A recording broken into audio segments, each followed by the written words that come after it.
Hello friends, नमस्ते। Bhaskar class में आपका स्वागत है। हम बात कर रहे थे राजस्थान के भौतिक स्वरूप या भौतिक प्रदेशों की, जिसमें हमने पश्चिमी मरुस्थलीय प्रदेश के बारे में अध्ययन कर लिया था। आज हम अध्ययन करेंगे कि जो पश्चिमी मरुस्थलीय प्रदेश है उसमें कुछ वर्ड्स हैं जो डायरेक्ट एग्जाम में पूछ लिए जाते हैं, उनके बारे में चर्चा करेंगे। वो होते क्या है, क्या उनकी परिभाषा है। इसमें जो पहला है वो है हमारा पलाया झील। इसी में हम बात करेंगे रन की, इसी में करेंगे बालसन की और खड़ियन की।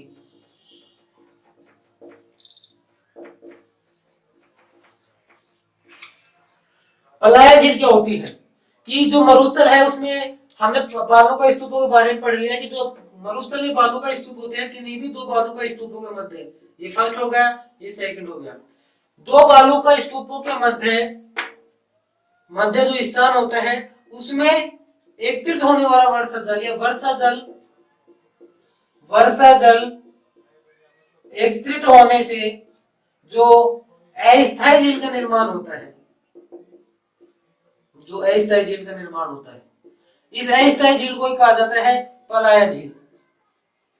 अब दूसरा हमारा रन। रन क्या होता है कि जब ये झील है ये दलदली क्षेत्र में परिवर्तित हो जाती है। दलदली क्षेत्र, ये हम ऐसे कहेंगे लवणीय क्षेत्र, या ऐसे कह देंगे अनुपजाऊ भूमि। अनुपजाऊ भूमि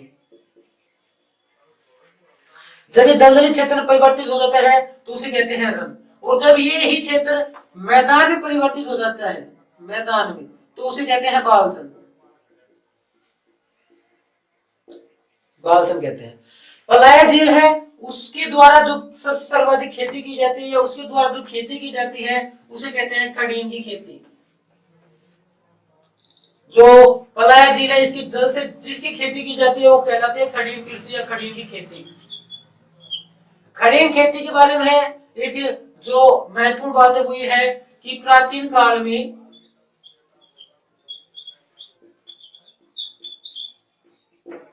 जैसलमेर में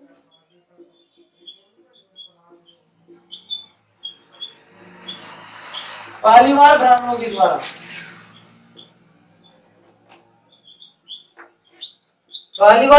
द्वारा जो खेती की जाती है उसका नाम है खड़ीन कृषि या खड़ीन की खेती।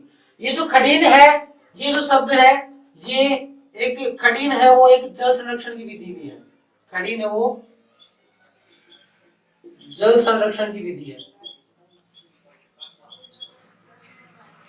इसमें क्या किया जाता है कि जो हमारे दो बालू का स्तूपों के मध्य जो अस्थायी झील का निर्माण हुआ था, जिसे हम पलाया झील कहते हैं,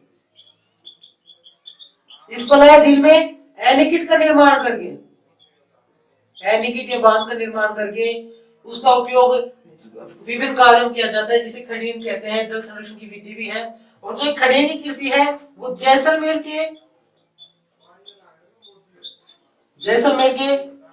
उत्तरी भाग में सर्वाधिक की जाती है। उत्तरी भाग में सर्वाधिक की जाती है। अब हम यह देखिए कि राजस्थान में रन कौन कौन से हैं, प्रमुख रन है जो राजस्थान, वो कौन कौन से, उसके बारे में देखते हैं। इसमें जो पहला है वो है चूरू में। चूरू में कौन सा है, वो है ताल छापर या परिहारी। परिहारी यह शेखावाटी क्षेत्र में। दूसरा हम देखें जोधपुर। जोधपुर में है फलोदी, बापरन।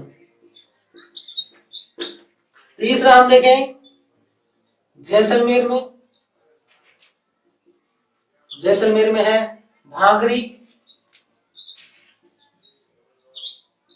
पोखरण। चौथा हम देखें बाड़मेर में।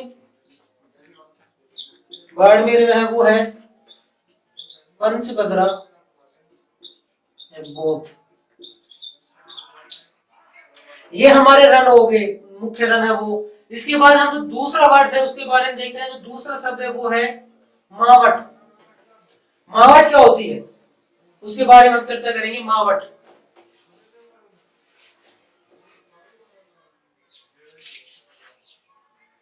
दूसरा है वो हमारा है मावट।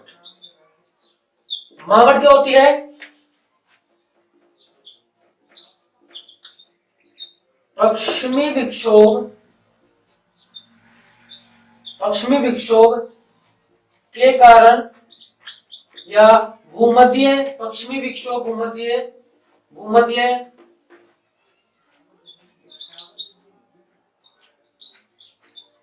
पश्चिमी विक्षोभ भूमध्य सागर द्वारा, पश्चिमी विक्षोभ भूमध्य सागर द्वारा शीत ऋतु में, शीत ऋतु में होने वाली वर्षा, जो शीत ऋतु में पश्चिमी विक्षोभों के कारण जो वर्षा होती है उसे कहते हैं मावट। मावट होती है वो दिसंबर और जनवरी के आसपास होती है, दिसंबर और जनवरी के आसपास। दूसरा मावट हम देखें कि मावट को राजस्थान में गोल्डन ड्रॉप्स की संज्ञा दी गई है, गोल्डन ड्रॉप्स की संज्ञा, जैसे कहें कि सुनहरी बूंदों की संख्या दी गई है। इसमें जो कृषि की जाती है, गोल्डन ड्रॉप्स जो कहते हैं, ये कहते हैं कि यहाँ पर जो सर्वाधिक खेती की जाती है वो की जाती है गेहूं की, गेहूं की, इसलिए इसे गोल्डन ड्रॉप्स का नाम दिया गया है। तीसरा हम देखें इसी में शब्दावली में जो तीसरा शब्द है वो है पुरवैया।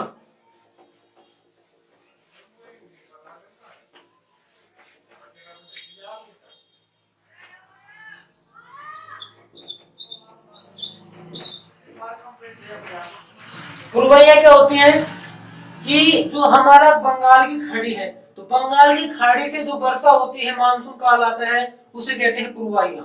जो बंगाल की खाड़ी से होने वाली वर्षा, बंगाल की खाड़ी से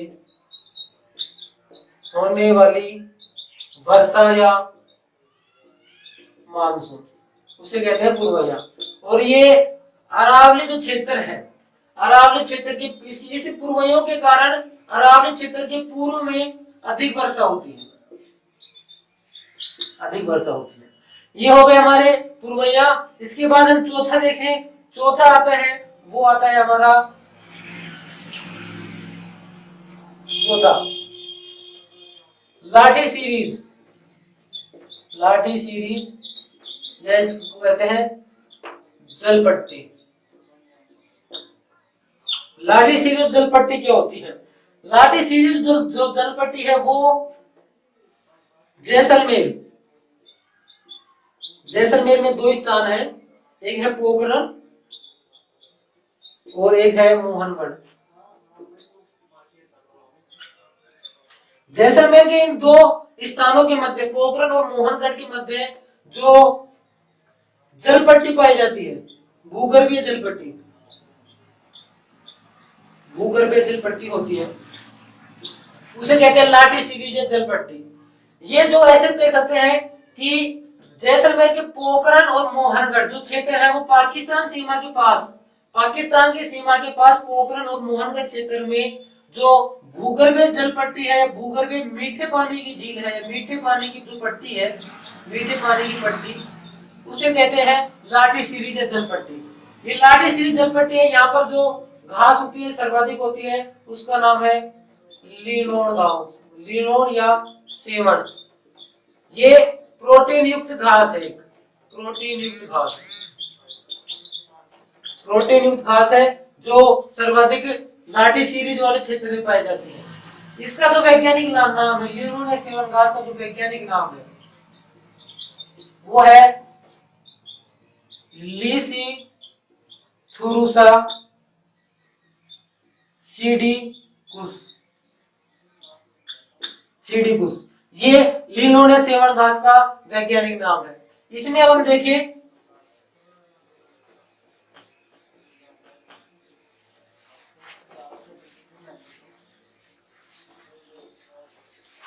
जो लाठी सीरीज है, ये जो जलपट्टी है, ये सरस्वती नदी के, सरस्वती नदी है, सरस्वती नदी की अंतः भूगर्भीय अवशेष है ये लाठी सीरीज। अंधे भूगोल के अवशेष लाठी थी। इसके बाद हमारा जो चौथा है वो है जो पांचवा है वो हमारा रहेगा बाब बोल्डर किले। बाब बोल्डर किले क्या होता है? बाब बोल्डर किले होता है कि हिमानी द्वारा जमा किए गए कंकर पत्थर व अवसाद। हिमानी द्वारा जमा किए गए कंकर पत्थर व अवसाद होते हैं, उन्हें कहते हैं बोल्डर किले। और ये जो सर्वाधिक है वो है जोधपुर के बाप में। जोधपुर के बाप नामक स्थान है, उसमें ये जो बाप बोल्डर किले ये सर्वाधिक पाया जाता है। इसके बाद हम छठे शब्दावली की बात करें तो इसमें छठा शब्द आता है वो आता है धोरे या धरियन। जो छठा शब्द आता है वो है हमारा धोरे या धरियन। धोरे और धरियन क्या होते हैं? जो धोरे होते हैं ये लहरदार मरुस्थल होता है, लहरदार मरुस्थल, लहरदार मरुस्थल होता है, उसे कहते हैं धोरे। और जो स्थानांतरित या परिवर्तित या स्थानांतरित, जो स्थानांतरित परिवर्तित मरुस्थल होते हैं उन्हें कहते हैं दो धरियन। और जो ये धोरे या धरियन है ये सर्वाधिक पाए जाते हैं जैसलमेर में।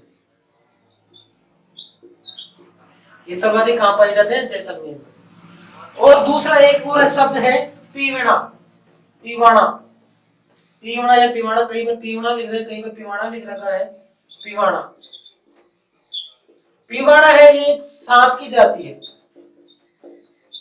सांप की जाति है जो सर्वाधिक जैसलमेर में मिलती है।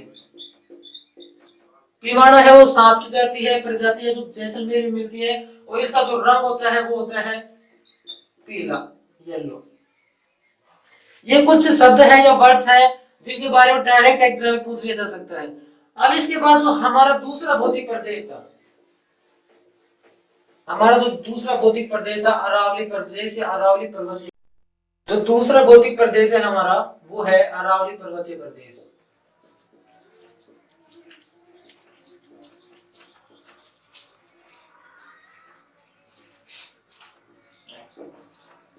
जो अरावली पर्वतीय प्रदेश है इसके बारे में हम इसकी जो उत्पत्ति, इसका विस्तार, इसकी विशेषताएं और इसका जो वर्गीकरण है उसके बारे में हम इसमें चर्चा करेंगे। तो पहले हम देखते हैं कि इस उत्पत्ति का भी हमने जब स्टार्टिंग की वीडियो की थी उसमें हमने इन चारों जो हमारे भौतिक प्रदेश हैं उनके नाम, उनकी उत्पत्ति और उनके काल के बारे में देख लिया था। यहाँ पर देखते हैं कि जो अरावली पर्वतीय प्रदेश है इसकी उत्पत्ति हुई थी गोंडवाना प्रदेश में। हमने पढ़ा था उत्तरी अंगारा लैंड, गोंडवाना लैंड, तो इसकी जो उत्पत्ति तो गोंडवाना लैंड में हुई थी। दूसरा देखिए इसकी उत्पत्ति हुई थी प्री कैम्ब्रियन काल में। प्री कैम्ब्रियन काल जो कि आद्यकल्प, महाकल्प का युग है, या इसे कहते हैं जो एक महाकल्प।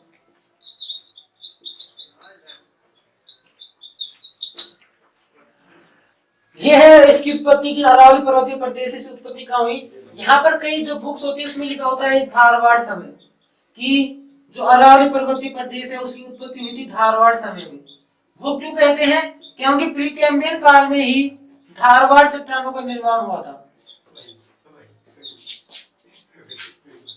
प्री कैम्ब्रियन काल में धारवाड़ चट्टानों का निर्माण हुआ था, इसलिए कहा जाता है कि जो अरावली पर्वतीय प्रदेश है इसका निर्माण कब हुआ था? धारवाड़ समय में हुआ था। इसके बाद हम चर्चा करें इसके विस्तार की। इसका विस्तार भारत में कितना है और कहां से कहां तक है, और राजस्थान में कितना है और कहां से कहां तक है। तो इसका जो विस्तार है भारत में इसका विस्तार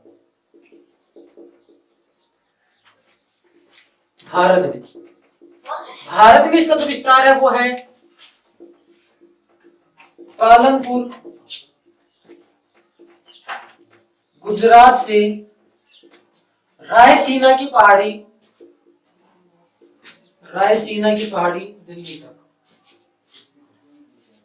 और ये इसकी जो लंबाई है वो है यहाँ 692 किलोमीटर। ये है हमारा भारत में जो अरावली पर्वतीय प्रदेश इसका विस्तार। और जो ये रायसीना की पहाड़ी है यहीं पर राष्ट्रपति भवन निर्मित है, राष्ट्रपति भवन। दूसरा देखें हम कि इसका जो विस्तार है वो राजस्थान में कितना है। राजस्थान में इसका विस्तार कितना है? तो राजस्थान में इसका जो विस्तार है वो है आबू, सिरोही से खेतड़ी झुंझुनू तक।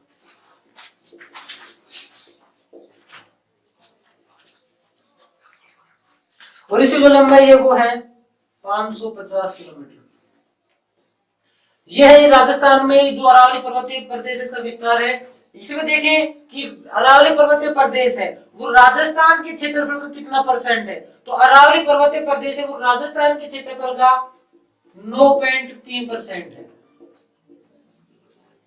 यदि यहाँ पर जो इसमें जनसंख्या निवास करती है वो जनसंख्या निवास करती है 10%। राजस्थान की जो कुल जनसंख्या है उसके 10% जो भाग है वो अरावली पर्वतीय प्रदेश में निवास करता है। इसके बाद देखिए हम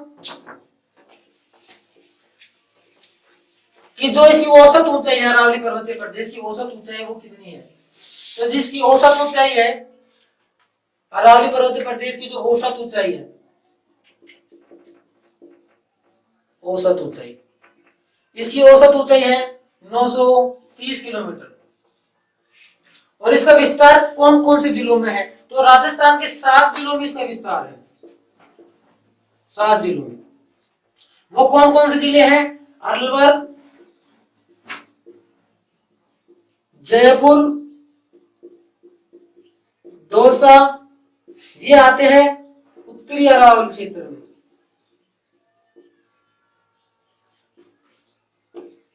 जब हम आगे विवरण इसका अरावली पर्वतीय प्रदेश का हम आगे जब वर्गीकरण करेंगे तो उसमें पढ़ेंगे उत्तरी अरावली प्रदेश या उत्तरी अरावली, मध्य अरावली और दक्षिणी अरावली। तो ये जो 3 क्षेत्र है अर्थात उत्तरी अरावली का जो विस्तार है वो है अलवर, जयपुर और दौसा में। दूसरा है हमारा मध्य अरावली। जो मध्य अरावली है ये है इसका जो विस्तार है वो है अजमेर में। जो तीसरा है हमारा वो है हमारा दक्षिणी अरावली प्रदेश, दक्षिणी अरावली। जो दक्षिणी अरावली इसका जो विस्तार है वो कौन कौन, वो है सिरोही, राजसमंद और उदयपुर में। इन 3 जिलों में इस दक्षिणी अरावली का है वो विस्तार है। इसके बाद देखिए हम इसकी कुछ विशेषताएं हैं, विशेषताओं के बारे में अब अध्ययन करते हैं कि अरावली पर्वतीय प्रदेश की क्या क्या विशेषताएं।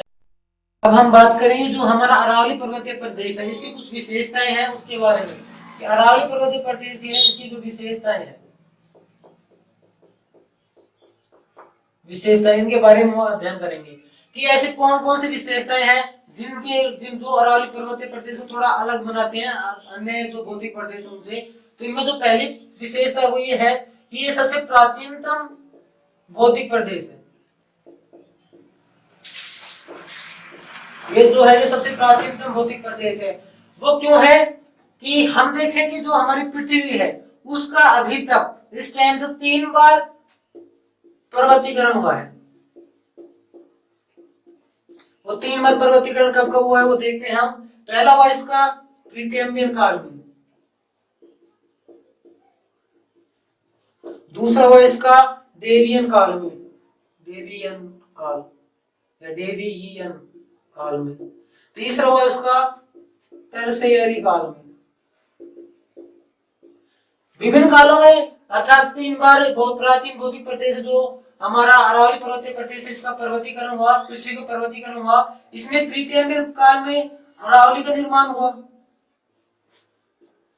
डेवियन काल में यूराल, विंध्याचल और सतपुड़ा की पहाड़ियों का निर्माण हुआ। और जो टर्शियरी काल है इसमें निर्माण हुआ हिमालय का एटलस, एटलस का, रॉकी पर्वत श्रृंखलाओं का,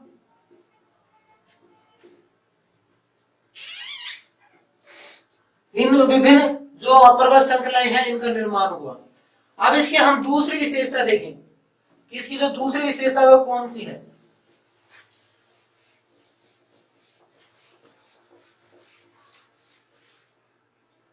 इसकी जो दूसरी विशेषता है, जो प्रमुख विशेषता है वो ये है कि जो ये है ये एक महान भारतीय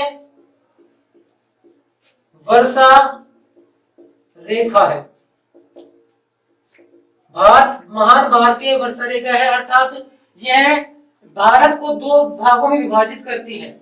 वो कैसे देखते हैं कि जो अरावली पर्वतीय, जो हमारा अरावली पर्वतीय प्रदेश है, इसके समांतर ही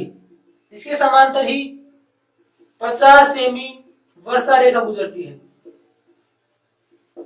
50 सेमी वर्षा रेखा गुजरती है, जिसका अर्थ है कि 50 सेमी जो वर्षा रेखा है इसके पश्चिम की तरफ हमने पढ़ा था पश्चिम मरुस्थलीय प्रदेश, जिसको 25 सेमी वर्षा रेखा दो भागों में विभाजित करती है, शुष्क प्रदेश और अर्ध शुष्क प्रदेश। अर्थात जो 50 सेमी वर्षा रेखा है इससे पश्चिम की तरफ जो हिस्सा है इधर 50 सेमी से कम वर्षा होगी, 50 सेमी से कम वर्षा होगी, और जो इसका जो पूर्व की तरफ है इधर होगी 50 सेमी से अधिक वर्षा। यहाँ पर हम ये देख सकते हैं कि जो अरावली पर्वतीय श्रृंखला है इसके जो समांतर 50 सेमी जो वर्षा रेखा है यह भारत को दो भागों में विभाजित कर रहे हैं। एक तो वह भाग, पश्चिमी भाग, जहां 50 सेमी से कम वर्षा हो रही है, और एक वह भाग जहां 50 सेमी से अधिक वर्षा हो रही है। इसलिए इसको महान भारतीय जल विभाजक रेखा कहा जाता है। दूसरा हम देखें इसी में कि इसको जल विभाजक रेखा क्यों कहा जाता है। इसका जो दूसरा कारण वो ये है कि जो हमारी पर्वतमाला है, अरावली पर्वतमाला है, इसके पश्चिम की तरफ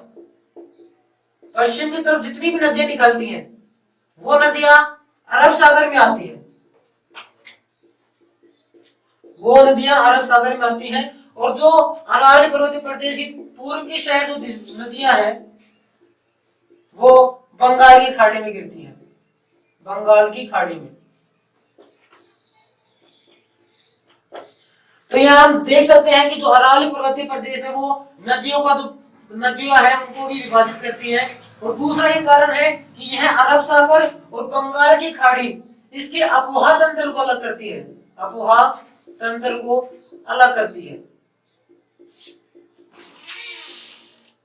अलग करती है, इसलिए जो ये अरावली पर्वतीय प्रदेश है यह एक महान भारतीय जल विभाजक रेखा है।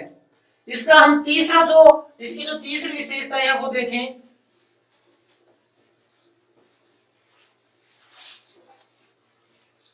इसकी तीसरी विशेषता यह है कि यहाँ पर आग्नेय या ग्रेनाइट, या इसी का नाम है प्राथमिक चट्टानों का बाहुल्य है। ये प्राथमिक चट्टानें अधिक पाई जाती हैं। इन्हीं कारण या आग्नेय चट्टानें, ग्रेनाइट चट्टानों के कारण ही जो अरावली पर्वतीय प्रदेश है इसमें धात्विक खनिज की अधिकता पाई जाती है। या हम ऐसे कह सकते हैं कि हमने पहले पढ़ा था कि यहाँ पर धारवाड़ चट्टानें है पाई जाती है, इसलिए हम कह सकते हैं कि यहाँ पर जो धात्विक खनिज है इसकी अधिकता या बाहुल्य पाया जाता है। चौथी इसकी विशेषता देखें। इसकी जो चौथी विशेषता वो ये है कि यहाँ पर पर्वतीय मृदा पाई जाती है, पर्वतीय मृदा, या जिसे कहते हैं लाल मृदा। ये जो लाल मृदा है ये मक्के की खेती के लिए सर्वाधिक उपयोगी है,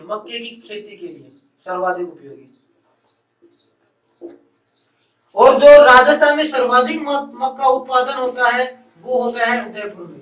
सर्वाधिक मक्का एग्जाम पूछ लेते हैं कि राजस्थान में सर्वाधिक मक्का कहाँ होता है, वो उदयपुर में, और इसके लिए जो उपयोगी मृदा है वो अरावली पर्वतीय प्रदेश में पाई जाती है, लाल मृदा।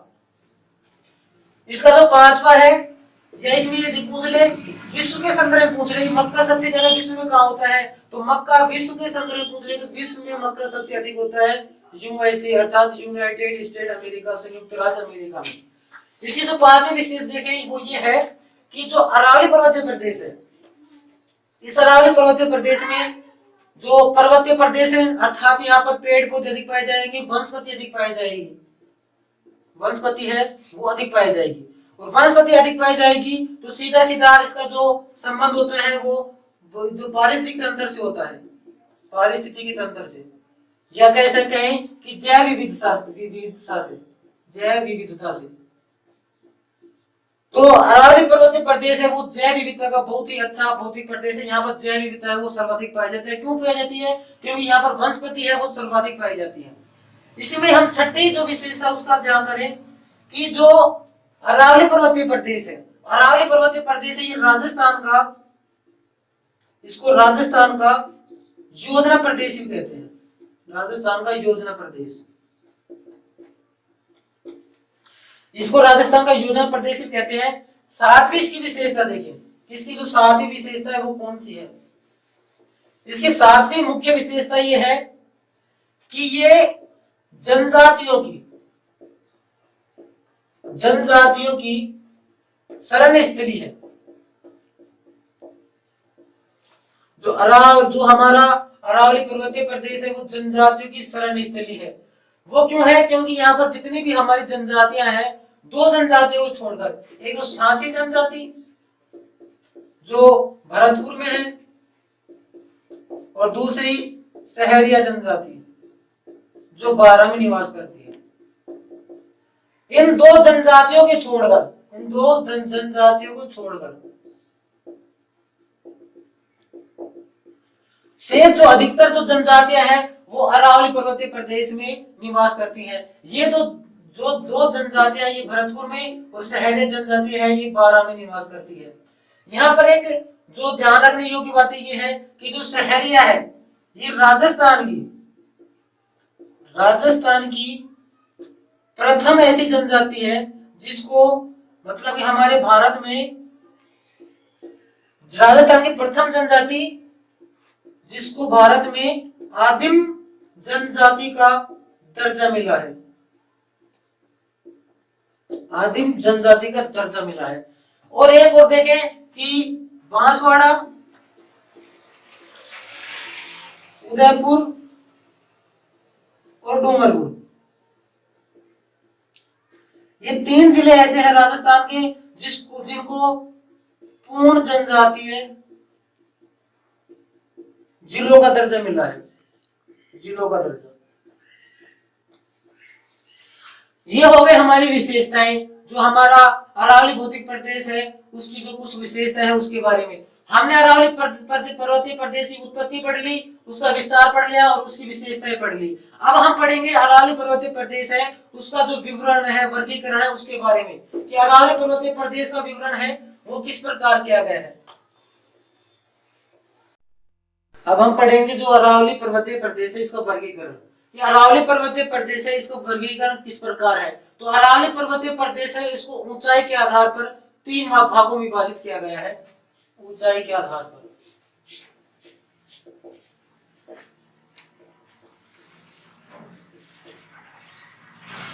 जो पहला है वो है उत्तरी अरावली, दूसरा है वो है मध्य अरावली और जो तीसरा है वो है दक्षिणी अरावली।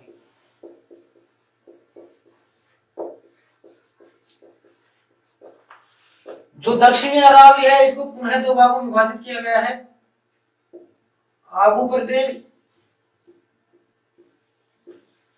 या आबूर्द अरावली और जो दूसरा है वो है मेवाड़ प्रदेश। मेवाड़ प्रदेश में भी दो आते हैं, एक तो आता है पहाड़ और दूसरा आते हैं पठार, पहाड़ और पठार। अब इसका विस्तार देखिए, इनका विस्तार कहाँ कहाँ है तो हमने पहले पढ़ चुका है। इनका विस्तार जो है वो कहाँ कहाँ है, इसका है अलवर, जयपुर और दौसा, इन 3 मुख्य जिलों में इसका विस्तार है। मध्य अरावली इसका विस्तार है अजमेर में,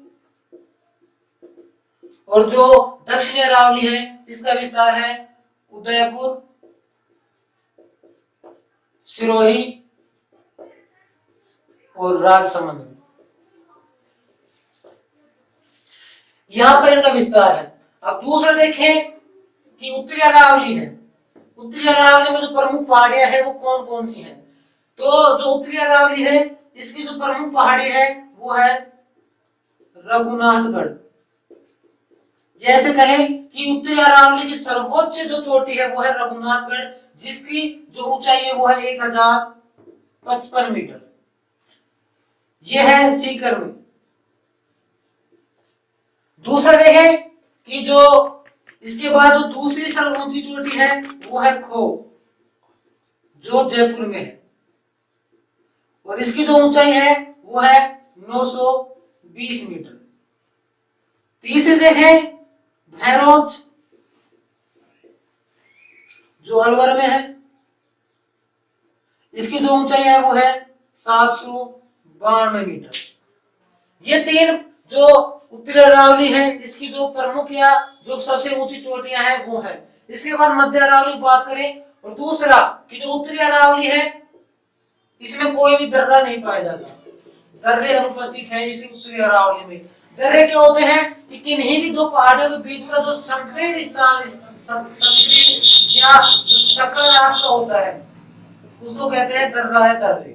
तो जो उत्तरी अरावली है इसमें कोई भी दर्रा नहीं पाया जाता है। जो अलवर है, उत्तरी अरावली के अलवर में कांकड़बाड़ी पठार पाया जाता है, कांकड़बाड़ी पठार।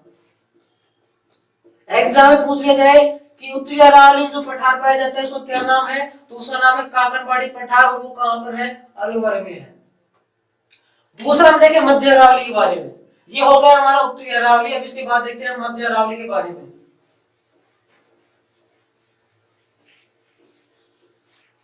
जो मध्य अरावली है इसका विस्तार हमने पढ़ लिया, अजमेर तक है, या अजमेर है, मुख्य जो विस्तार है वो अजमेर में है।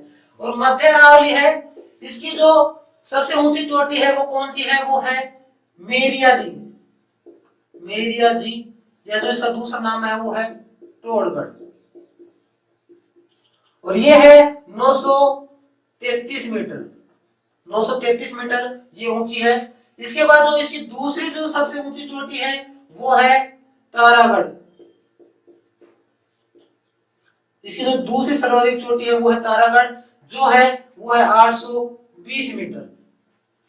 तीसरी है वो है इसकी जो सर्वाधिक जो ऊंची चोटी है वो है नाग पहाड़ी, और नाग पहाड़ी की जो ऊंचाई है वो है 795 मीटर।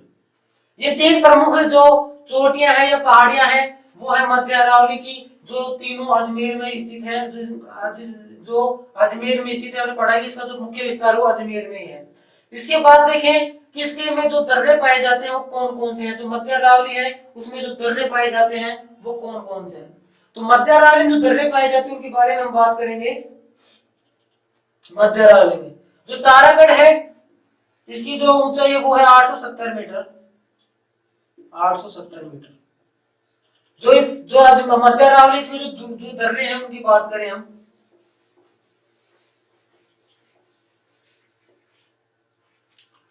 जो मुख्य दर्रों के बारे में बात करें कि जो मुख्य दर्रे हैं वो कौन कौन से हैं। मुख्य दर्रे जैसे जो मुख्य दर्रे हैं उसमें जो पहला है वो है बर, जो पाली में स्थित है। दूसरा है इसका सूराघाट, तीसरा शिवपुरी,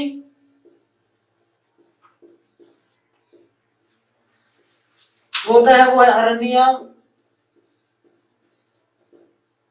पांचवा है इसका पाखेरिया, छठा इसका है पीपली, और जो 7वां है वो है झागवाड़। ये मुख्य दर्रे हैं जो मध्य अरावली के दर्रे हैं जिनका विस्तार अरावली में है। ये जो शेष दर्रे हैं इनका ये है अरावली जो अजमेर में है, और ये जो एक दर्रा है ये बरिया पाली में है। इसके बाद देखिए हम जो हमारा तीसरा दक्षिणी अरावली है, तीसरा जो भाग है अरावली पर्वतीय प्रदेश का, उसके बारे में। तो दक्षिणी अरावली है, इसका विस्तार हमने पढ़ा था, उसका विस्तार हमने पढ़ लिया। इसका विस्तार है उदयपुर, सिरोही और राजसमंद में। तो इसमें जो आबू प्रदेश है या आबू कवाली है, इसका जो विस्तार है वो है सिरोही में। इसका जो विस्तार है वो है सिरोही में। और सिरोही में सर्वाधिक जो ऐसे कहें कि जो सबसे ऊंची चोटी है, सर्वोच्च चोटी गुरु शिखर, गुरु शिखर इसकी जो, ये ऐसे कहते हैं कि आबू प्रदेश की जो सर्वोच्च चोटी है गुरु शिखर, वो सिरोही में है, जिसकी जो ऊंचाई है वो है 1722 मीटर। और ये जो गुरु शिखर है ये सर्वोच्च ऊंची चोटी है हमारे राजस्थान की भी। दूसरा हम देखें मेवाड़ प्रदेश। मेवाड़ प्रदेश है, इसका जो विस्तार है वो है उदयपुर और राजसमंद में। और जो मेवाड़ प्रदेश है इसकी जो ऊंची चोटी है, सर्वाधिक जो सबसे ऊंची चोटी है वो है जरखा, और इसका ये है 1420 मीटर, 1431 मीटर, सॉरी। ये जरखा है, ये उदयपुर की है, उदयपुर में है। और दूसरा यहाँ पर जो क्वेश्चन देखिए हम कि जो उदयपुर है यहाँ पर सर्वाधिक विस्तार है अरावली का, सर्वाधिक विस्तार, सर्वाधिक जो विस्तार है वो अरावली का उदयपुर में है। और जो न्यूनतम विस्तार है, न्यूनतम विस्तार वो जयपुर में है। एक क्वेश्चन और है कि जो अरावली पर्वतीय प्रदेश है उसकी जो सबसे ऊंची सर्वोच्च ऊंची चोटी है वो गुरु शिखर 1722 मीटर है, वो पाई जाती है सिरोही में। और जो न्यूनतम या सबसे छोटी जो चोटी है वो पाई जाती है अजमेर में। एग्जाम में पूछ लेगा, यहाँ 4 क्वेश्चन बन रहे हैं क्या क्या, कि सर्वाधिक विस्तार वाला अरावली पर्वतीय प्रदेश कौन सा है, वो है उदयपुर। जो न्यूनतम विस्तार वाला अरावली पर्वतीय प्रदेश है वो है जयपुर। जहां पर जो सर्वोच्च ऊंची चोटी पाई जाती है वो है सिरोही, और जो न्यूनतम चोटी पाई जाती है वो अजमेर में पाई जाती है। ये हो गया हमारा दक्षिण अरावली के आबू प्रदेश और अरावली प्रदेश और मेवाड़ प्रदेश के बारे में नॉर्मल अध्ययन। अब इसके बाद हम देखें जो मेवाड़ प्रदेश है इसमें कौन कौन से पठार या पहाड़ और पठार पाए जाते हैं उनके बारे में, मुख्य पठार और पहाड़ है उनके बारे में पढ़ेंगे हम।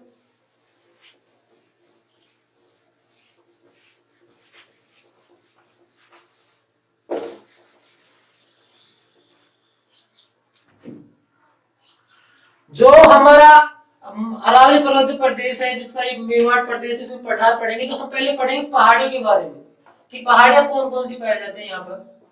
पहाड़ियां, पहाड़ियां और पठार में अंतर क्या होता है?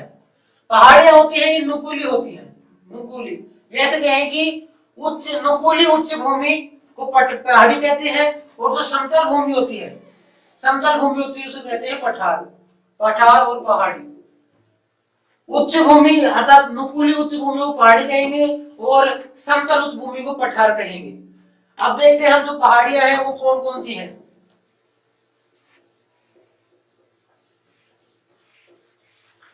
जो हमारी जो अरावली पर्वतीय प्रदेश है इसमें जो पहाड़ियां पाई जाती हैं वो कौन कौन सी है? तो इसमें जो पहली पहाड़ी है वो है गिरवा, गिरवा की पहाड़ी। गिरवा की पहाड़ी कौन सी होती है? जो उदयपुर है हमारा, उदयपुर के अंदर या उदयपुर में अर्धचंद्राकार, अर्धचंद्राकार या ऐसे कहेंगे तस्त्रीनुमा, तस्त्रीनुमा, अर्धचंद्राकार या तस्त्रीनुमा पहाड़ियां पाई जाती हैं, पहाड़ियां जिन्हें कहा जाता है गिरवा की पहाड़ियां। इसके बाद जो दूसरी जो पहाड़ी देखिए वो देखिए उसका नाम है देशहरो। देशहरो, देशहरो होता है कि उदयपुर है, उदयपुर की जाखर, जाखम और रागा की पहाड़ियां हैं। उदयपुर में जो पहाड़ियां हैं जरगा की और रागा की पहाड़ियां हैं, जरगा और रागा की पहाड़ियां। इनके मध्य में जो हरा भरा कहें कि हरियाली युक्त जो पहाड़ पाया जाता है, स्थान पाया जाता है उसे कहते हैं देशहरो। जो तीसरा है वो देखिए वो है हमारा मेवल। ये शब्द है वो मेवल है जो डूंगरपुर और बांसवाड़ा के मध्य की पहाड़ियां होती हैं। डूंगरपुर और बांसवाड़ा के मध्य जो पहाड़ियां पाई जाती हैं उन्हें कहते हैं मेवल की पहाड़ियां। डूंगरपुर और बांसवाड़ा।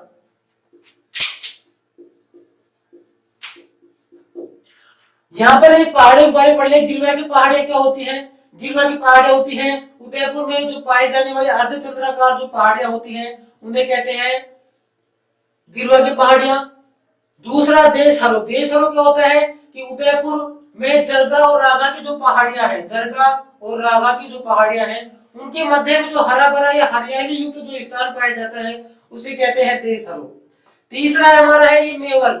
मेवल क्या होता है कि डूंगरपुर और बांसवाड़ा के मध्य जो पहाड़ियां पाई जाती हैं उन्हें कहते हैं मेवल या मेवल की पहाड़ियां। इसके बाद हम करते हैं पहाड़ पठारों की बात।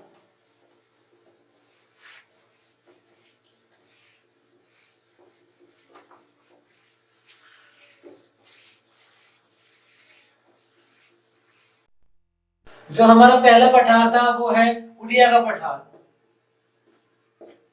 उड़िया का पठार। और ये कहां पर स्थित है? ये है सिरोही जिले में स्थित। सिरोही जिले में जो उड़िया का पठार है ये हमारा राजस्थान का सबसे ऊंचा पठार है और इसकी जो ऊंचाई है वो है 1360 मीटर। 1360 मीटर इसकी ऊंचाई है और ये राजस्थान का सबसे ऊंचा पठार है। सबसे ऊंचा पठार। दूसरा देखिए हमें इसमें जो मुख्य है बात वो क्या है कि यहाँ पर जो शहर पाया जाता है जिसका नाम है माउंट आबू शहर। माउंट आबू शहर। माउंट आबू शहर है वो राजस्थान में जो सबसे ऊंचाई पर स्थित उड़िया का पठार है, सबसे ऊंचा उड़िया का पठार है, वहां पर स्थित शहर है। और यहीं से उड़िया के पठार से ही एक झील निकलती है जिसका नाम है नक्की झील। नक्की झील। और नक्की झील है ये राजस्थान की सबसे ऊंचाई पर निकलने वाली मीठे पानी की झील है। मीठे पानी की झील है। और दूसरा देखें हम वो है हमारा भोराट का पठार।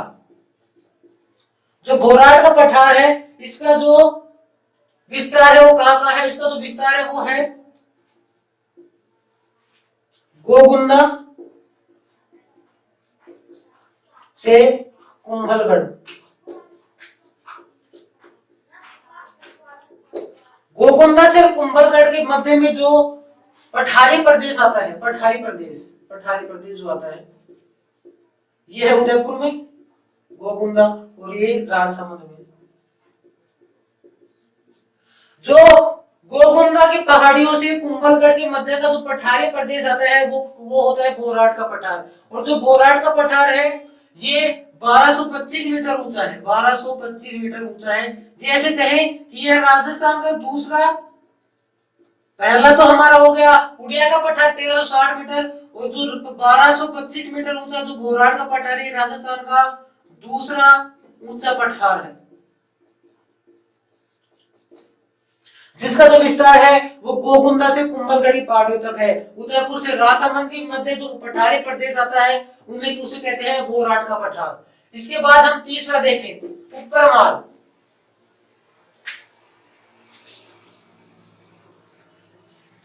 उपरमाल जो है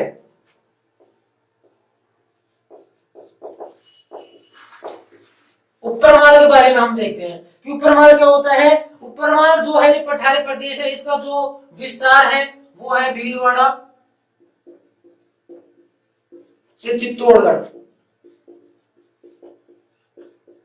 भीलवाड़ा से चित्तौड़गढ़ के मध्य में जो पठारी प्रदेश होता है, पठारी प्रदेश, और इसके जो स्थान है भीलवाड़ा का है बिजोलिया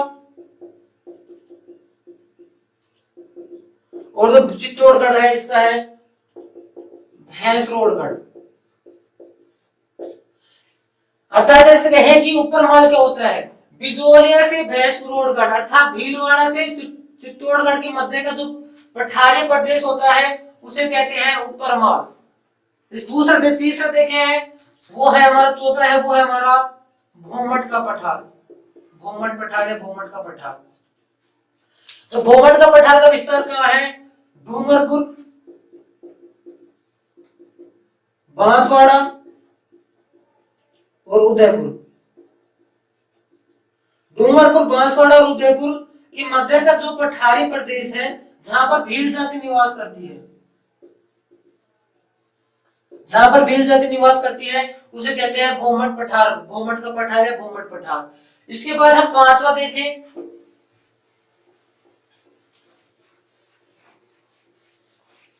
इसके बाद जो हमारा पांचवा है वो है लासोड़िया पठार। लासोड़िया पठार, लासोड़िया पठार है, ये है उदयपुर में। लासोड़िया पठार उदयपुर में स्थित है। और इसके बाद इसकी में जो मेन जो इसका एग्जाम उसे देखें, जो अगर एग्जाम में पूछ लिया जाए वो ये है कि लासोड़िया पठार जो उदयपुर में यहीं पर एक आंदोलन हुआ था जिसे कहते हैं लासोड़िया का आंदोलन या लासोड़िया आंदोलन।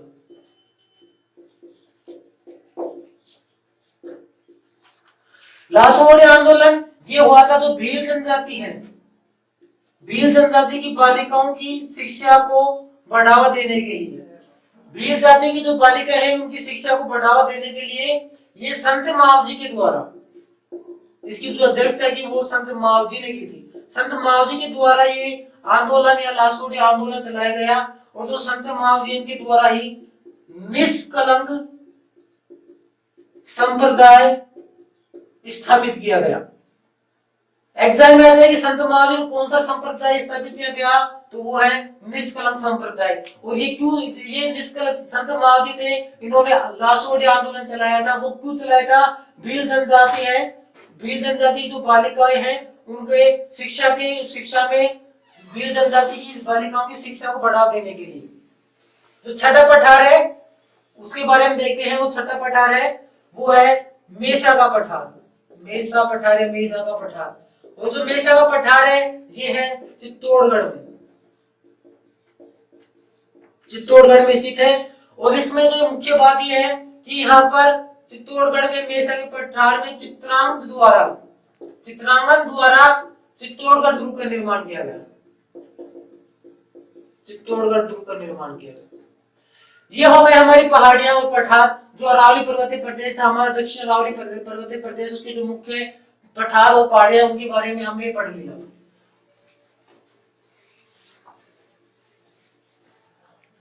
हमने यहाँ पर पढ़ा कि जो हमारी जो सर्वोच्च ऊंची चोटी है गुरु शिखर, सर्व एग्जाम से बहुत इंपॉर्टेंट है कि सर्वाधिक ऊंची चोटी है वो गुरु शिखर, वो कहाँ पर है? वो है सिरोही में। तो हमारी जो क्लास है आज की यहीं पर समाप्त होती है। अगर आपको वीडियो अच्छी लगी तो लाइक करें, शेयर करें और हमारे YouTube चैनल भाषा क्लास को सब्सक्राइब करें। Thank you so much.